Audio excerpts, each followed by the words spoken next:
school strength training is what I'm talking about from the early 1900s and prior to.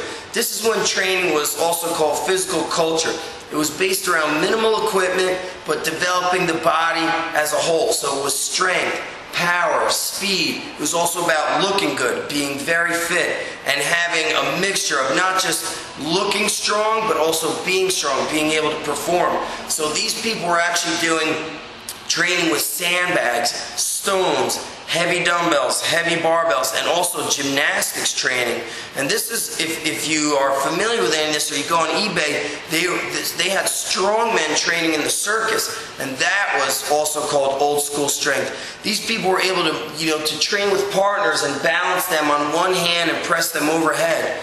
And unfortunately, these times faded away and died away from the old days of Muscle Beach in Venice, California, which was probably the late 60s or the first few years of the 70s. Back then, they were training out in the pit. They were gymnast training. They were extremely strong, so fit. And if we were to look in the gyms of today, there are machines everywhere. People sitting down, laying down. And none of those people really have physiques that are admirable. But so many people of today, the new millennium say, oh, I wish I could look as good as those strong men and those that use old school strength from back in the day, which is, a critical thing, because back in the day, it would be like an open area with climbing ropes, gymnastics equipment, dumbbells and kettlebells, medicine balls, and also climbing ladders, climbing poles, and simple barbells. So the training was so simple.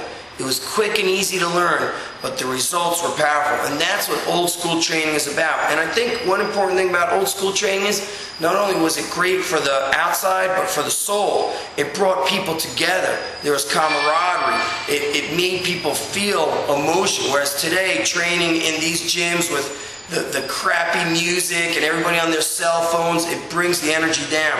Old school strength is going to bring out so much more emotion, and I think it changes lives and changes physiques. That's what the old school strength is about.